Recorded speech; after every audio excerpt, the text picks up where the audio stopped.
On the lookout for a new Samsung smartphone right now. The two devices you are likely to come across are the Samsung A52s 5G and the newly launched S21 Fan Edition. One is the premium mid-range and one is a sub-flagship device. And there isn't a device that falls right in between these two. If you are confused between these two right now, this video is all you need to get rid of all the confusions. If you are watching my channel for the first time, consider subscribing and help me reach 100k subscribers. The like target for this video is just 1000 likes. Starting off with the design and the build as always. The A52s 5G follows the design language of mid-range Samsung Galaxy A series. It's a plastic phone with a plastic frame. It looks good but doesn't feel premium. In contrast, the S21 Fan Edition uses a premium plastic back with aluminium frame and it has the DNA of flagship S21 lineup. The build and design of the S21 FE is superior. It's also got the IP68 rating compared to the IP67 rating on the A52s 5G, but it lacks the micro SD card slot and the headphone jack is also absent on the S21 Fan Edition. Both these features are available on the less expensive A52s 5G. S21 Fan Edition also uses a high-end Gorilla Glass Victus on its screen, while the A52s 5G uses the Gorilla Glass 5. In the display department, the S21 FE brings a dynamic AMOLED 2x 6.4 inches panel with its brightness peaking at about 1200 nits while having the 120Hz refresh rate. A52s 5G's 6.5 inches screen is Super AMOLED and its peak brightness is 800 nits while it also has a 120Hz refresh rate. The brightness difference is clearly visible on the screen as well. In terms of colors, these displays are not much different, but brightness is definitely noticeable and even more noticeable when you are using the phones outdoor under broad daylight. As far as the touch responsiveness is concerned, I have never had any issues on either of these, but yeah, the haptic feedback of the S21 FE is superior. You get the response the moment you press the key, while the A52s 5G's haptics engine starts working once you have properly started typing on the screen. It's like its motor works in some sort of incremental manner. Both the phones run on the Android 12 as of now. Since the A52s 5G came out with Android 11, it will go up to Android 14 and the S21 FE will go all the way up to Android 15. The basic One UI features on both the phones are the same, but when it comes to the certain flagship features, the S21 FE takes the lead. It has the wireless text, wireless charging, wireless power share, a much superior and feature-rich camera application. We will take an in-depth look into the camera app once we start the camera comparison section. I know the hardware plays a great role here, but there are some features that the A52s 5G could have, but Samsung never bothered leveling up the game for its mid-range lineup. In terms of the software features especially, the overall experience on both the sides remains somewhat similar. I personally like the sound output of the S21 Fan Edition. It has a crispier sound output with high treble and better bass. A52s 5G sound output seems a bit off. Both phones have the stereo speakers, but S21 FE speakers are tuned better. In terms of the battery, both phones have a 4500 mAh battery and both support 25W super fast charging. The A52s 5G brings a 15W charger out of the box. S20 FE comes without a charger. A52s 5G has pretty incredible battery output and I haven't fully tested the S21 FE's battery yet. However, a detailed battery drain test including the S21 FE, A52s, S20 FE, S21 and the S21 Plus is coming out on the channel tomorrow. So subscribe and turn on your notifications for that video. Talking about the hardware, S21 FE is powered by the Exynos 2100 or the Snapdragon 888. Mine is with the former. A52s 5G uses Snapdragon 778G 5G chipset. Exynos 2100 is way ahead of Snapdragon 778G. Both my phones are with a RAM of 8GB and now the Antutu scores are up on your screen. First of all, the Geekbench scores are also up now and you will also get the 3D Mark gaming benchmark scores on the screen. I conducted a little speed test between both the phones. First, I loaded the stock applications. The apps loaded almost at the same time on both the phones.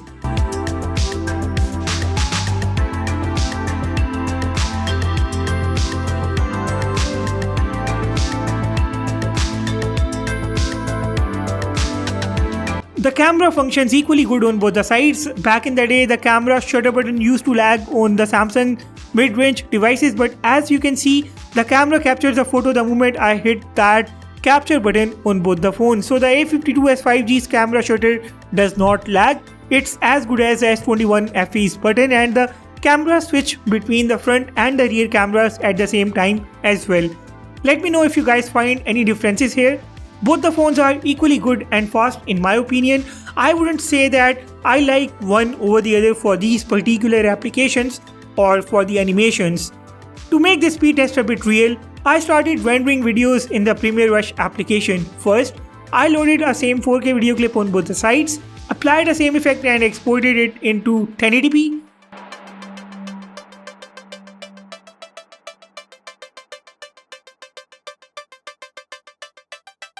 The S21 FE did not make me wait while the A52s 5G took all the time in this world to render this clip. It got a bit tiring for me to wait for the A52s 5G to complete this job. After this, I edited a video clip in the Viva video application. The S21 FE was too fast to import the clip into the Viva video when I imported it. The A52s 5G took a minute to import the clip into the Viva video application at first. After that, I applied the same effect on both the sides and exported into a 720p video clip. While exporting the clip, the A52s 5G won. After this, I edited the same photo in the Lightroom application. I applied the same auto effect for this. The S21 FE was way ahead this time.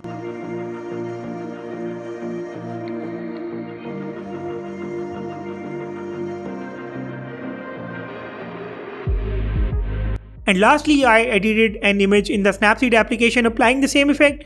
The S21 FE was ahead once again.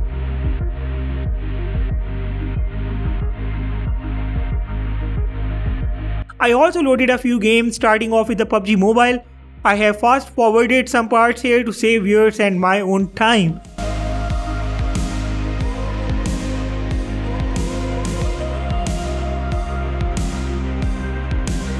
The PUBG Mobile loaded faster on the S21 FE.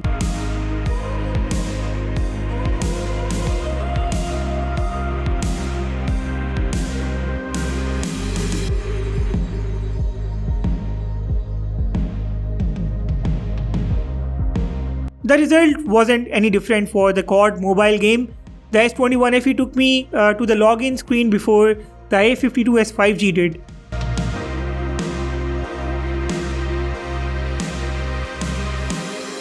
For the Asphalt 9, the A52s 5G was ahead, and this kind of surprised me.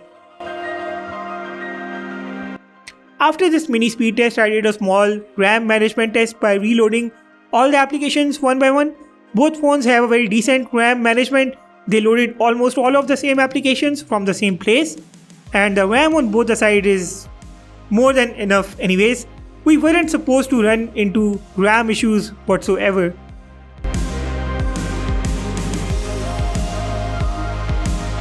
Let's take a look at the camera apps now.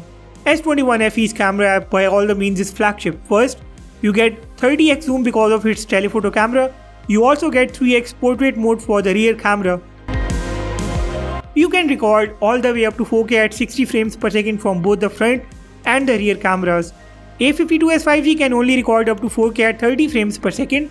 The super slow-mo on S21 FE has the motion detection feature. A52s 5G lacks that. The Pro mode on the S21 FE has RAW support.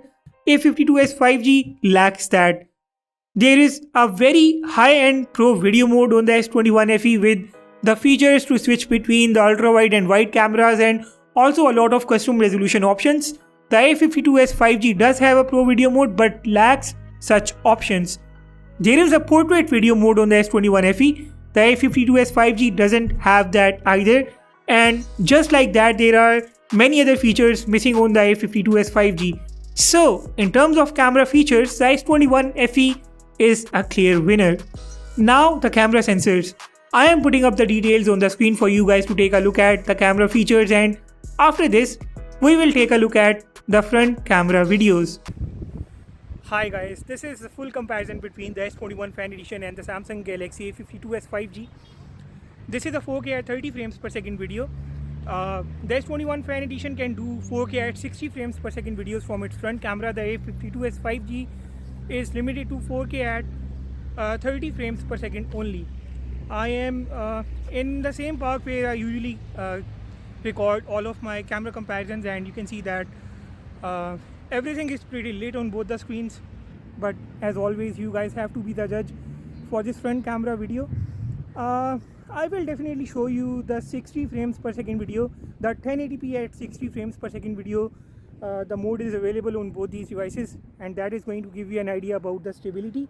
Only this video on this small screen looks pretty stable to me. If you are watching my channel for the first time, make sure that you have hit the subscribe button, and also if you find this video useful at some point, do hit the like button as well.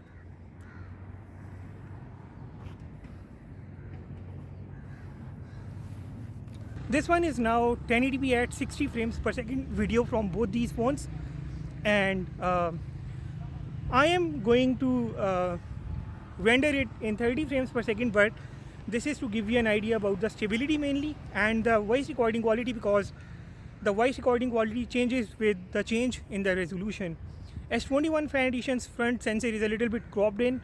I can see a wide field of view on the A52s 5G, and I'll be awaiting your comments. You guys have to be the judge, and after this we'll move on to the other parts of this camera comparison and the full-fledged comparison between these two devices.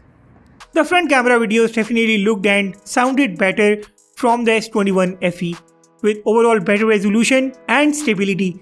Now, here in the rear camera videos, first of all you will find the videos of the S21 FE with a cool color tone, having more bluish sky and overall higher resolution with better details. The A52s 5G is producing a warm color tone, and its videos do look acceptable, but I think there is a slight lack of good stability. The lack of stability on the A52s 5G can be felt as you switch the resolution, especially the 1080p at 60 frames per second and then the 4K at 30 frames per second resolution.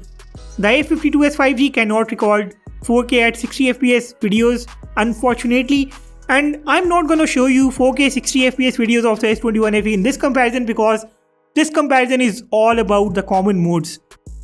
Both phones can switch between the front and the rear cameras while recording a video. You get the video pause button on both the sides. If I have to pick one of these mainly for videography, I'll go with the S21 FE because of its super good stabilization in all of its modes. The A52s 5G does have OIS, but I don't know when does that OIS actually work. OIS can be clearly seen working on the S21 FE.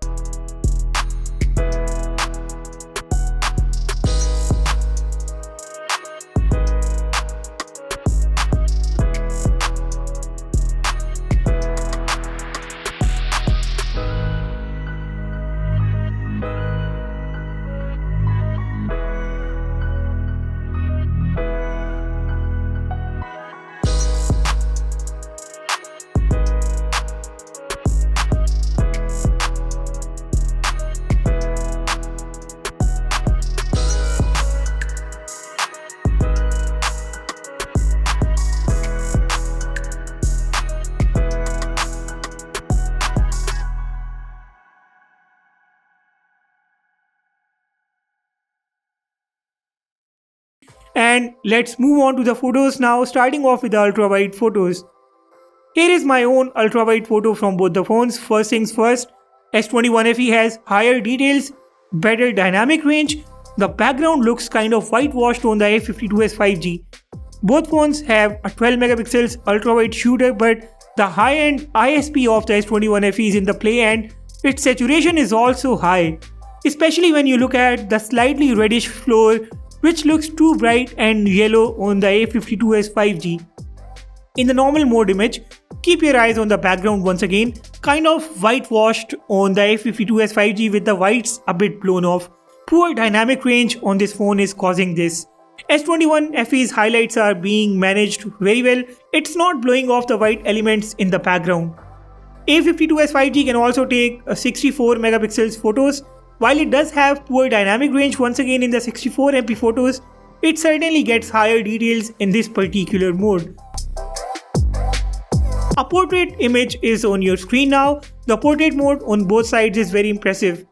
Background blur and that depth effect looks good. But here the S21 FE is giving you a sophisticated look because of its better contrast, higher saturation. The details do look slightly better on the A52s 5G, but I'll go with the S21 FE for the overall look of this particular image. I am trying not to be biased here, but the S21 FE's images just keep clicking me. S21 FE also has a 3x portrait mode, and this is what it looks like compared to the 1x portrait mode of the A52s 5G.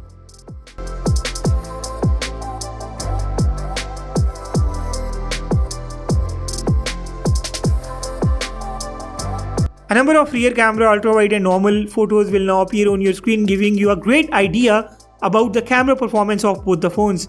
I personally found the saturation better in the images of the S21 FE. The sky also looked more bluish like I said before, and better on the S21 FE with better dynamic range, keeping all the dark and white elements clearly visible and separate. The A52s 5G tries to take nice photos, but its dynamic range doesn't let it keep its game up. The A52s 5G is not a bad photo machine, it's just not up to the level of the S21 FE. Let me know what do you guys think about these particular outdoor images.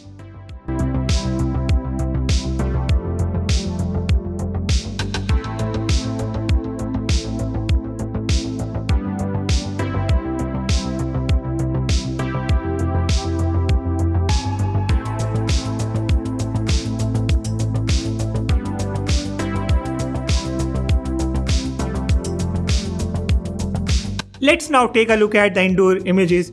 In all of these indoor images, the shadows appear dark on the A52s 5G and elements are pretty much bright and visible on the S21 FE. But I do think that the S21 FE doesn't have very good details in the indoor photos. I think the A52s 5G has better indoor photography performance, probably because of its 64 megapixels camera. The pixel binning here helps this camera take better indoor photos. And the A52s 5G can be clearly seen taking the lead here in these images. The color tone difference once again remains the same. For example, the A52s 5G has slightly warmer tone and the S21 FE has the cool color tone once again.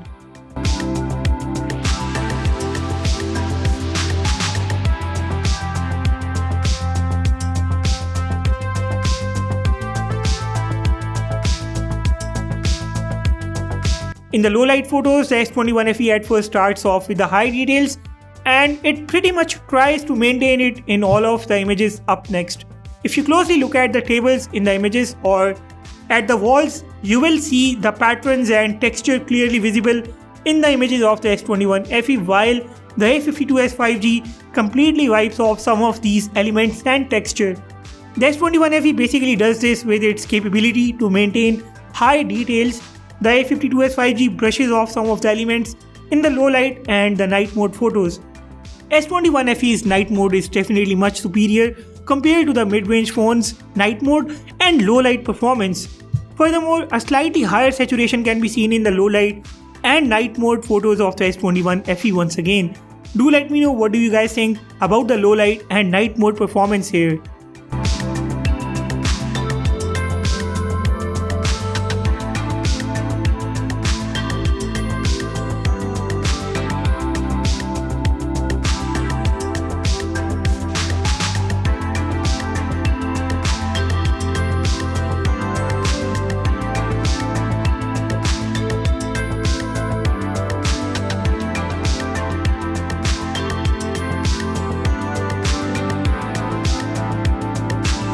And it's time for us to take a look at the selfies.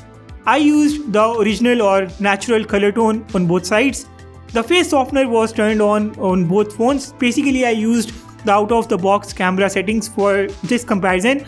I personally like a more realistic look instead of a more beautified look, and I think the S21 FE is giving me a more realistic look with better saturation and details on the face. The A52s 5G selfies are what some users will like, mainly due to the brightness and the beauty effect. Settings were the same on both the phones and this is what I got. The depth effect on both sides is equally good. Selfies can be a subjective choice and I would want you guys to conclude which phone takes better selfies in your opinion. With this, our comparison comes to an end. The average price of the Samsung A52s 5G right now is about $380 and the S21 FE comes in at about $630. In some markets, both phones cost a little higher than these prices.